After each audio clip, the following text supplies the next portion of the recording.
बुधनी और विजयपुर सीट पर होने जा रहे विधानसभा के उपचुनाव के लिए बीजेपी और कांग्रेस दोनों ही दल तैयार नजर आ रहे हैं, जहां दोनों ही दल अपनी अपनी जीत के दावे करते हुए नजर आ रहे हैं।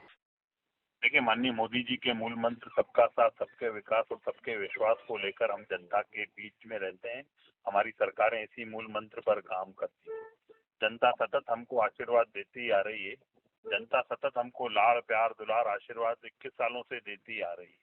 इसका कारण ये है कि हम जन कल्याण के काम करते हैं। जन कल्याण के जो हमारी नीतियां हैं, जो हमारी योजनाएं हैं, उसको जनता अंगीकार करती है और उस पर हमको आशीर्वाद देती है। अब देखिए, अब उपचुनाव में, इससे पहले जब विधानसभा चुनाव हुए तो हम भारी बहुमत से जनता ने हमको जिताने का काम किया। जब लोकसभा के चुनाव हुए तो कांग्रेस मुक्त मध्य प्रदेश को जनता ने करने का काम किया। अभी जो उपचुनाव हुआ था छिंदवाड़ा में, उसको जनता ने हमें आशीर्वाद दिया और अब बुधनी और विजयपुर की जनता हमको आशीर्वाद देने वाली है। हमारा कार्यकर्ता परिश्रम की पराकाष्ठा करता है। बूथ पर जो हमारा कार्यकर्ता है वो सतत जनता के बीच में रहता है और हमारा जो चुनाव जीतते जो बूथ जीता चुनाव जीता, जो हमारा मूल मंत्र है, उस पर हमारा प्रत्येक कार्यकर्ता काम करता है। प्रत्येक बूथ में जनता से जुड़ी हुई बातों को, जनता से जन समस्याओं को सुलझाने का काम हम लोग करते हैं। यही कारण है जनता आशीर्वाद देती है। हमारा कार्यकर्ता 24/7 365 दिन 5 साल चुनावी मोड में रहता है। आज हमारे केंद्रीय नेतृत्व ने स्टार प्रचारकों की भी सूची जारी कर ली। अब हमारे जो प्रचारक हैं, हमारे स्टार प्रचारक हैं, वो जनता के बीच में जाएंगे, अपनी बात रखेंगे, अपनी योजनाओं का बताएंगे। और यही कारण है, जब जनता हमारी योजनाओं को अंगीकार करती है, डबल इंजन की सरकार को आशीर्वाद देती है, तो जनता सतत हमारी योजनाओं को लेकर आशीर्वाद दे रही है। अब भी जो हम काम कर रहे हैं, जन आकांक्षाओं पे खरे उतरने का काम कर रहे हैं।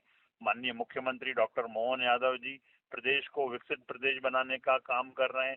माननीय मोदी जी की मंशा के अनुरूप मध्य प्रदेश टॉप 3 राज्यों में है, उसके लिए हमारी सरकार काम कर रही है। बुधनी और विजयपुर भी निश्चित रूप से विकास की उसको काम को बढ़ाने का काम करेंगे और जनता भाजपा को फिर प्रचंड बहुमत से जिताने वाली है। निश्चित रूप से कांग्रेस पार्टी विजयपुर और बुधनी दोनों ही विधानसभा सीट्स पर प्रचंड बहुमत से जीतने जा रही है, क्योंकि दोनों ही ऐसी सीटें हैं जहां पे कि मैं समझता हूं कि जनता के साथ धोखा किया गया है। क्योंकि जनता ने 2028 तक के लिए विधायक चुने थे और उनके ऊपर ये दोनों जगह चुनाव लादे गए हैं। चाहे विजयपुर की बात करें तो जो रावत जी हैं, रामनिवास रावत, वो कांग्रेस के चुनाव चिन्ह हाथ के पंजे पे चुनाव जीते और जीतकर जो है वो विधानसभा में कांग्रेस के विधायक के रूप में पहुंचे। पर उन्होंने फिर गद्दारी की और सत्ता के लालच में उन्होंने जो है वो भाजपा का दामन थामा और जाके वहां मंत्री बन गए। तो वहां की जो जनता, जिसने हाथ के पंजे पर विश्वास करके रामनिवास रावत को विधायक बनाया था, उस व्यक्ति ने वहां की जनता के साथ धोखा किया, उनकी पीठ में छुरा भोंका, लोकतंत्र की हत्या की, जनतंत्र को जो है ठेंगा दिखाया। तो वहां की जनता माफ करने वाली नहीं है। और जो आदमी अपनी मां समान पार्टी का नहीं हुआ, वो विजयपुर की जनता का क्या होगा? ये भावना लगातार, चाहे बुधनी का मामला हो चाहे विजयपुर का मामला हो, जनता धोखाधड़ी को पसंद नहीं करेगी। जहां तक बुधनी का मामला है, बुधनी में लगातार जो है शिवराज जी को वहां पर विधायक बनाती रही वहां की जनता ने। पर अगर आप देखें तो 20 साल में बुधनी बद से बदतर स्थिति में पहुंच गई। आज भी सड़कें बदहाल हैं, कोई इंफ्रास्ट्रक्चर नहीं हुआ, कोई इंडस्ट्रियलाइजेशन नहीं हुआ। वहां का युवा आज भी बेरोजगार दर दर की ठोकरें खा रहा है। वहां का किसान आज भी अपनी फसल बेचने के लिए पूरी तरह से मैं समझता हूं कि दर दर की ठोकरें खा रहा है। उसको समझ नहीं आ रहा है कि मैं अपनी फसल का दाम लूं तो लूं कैसे।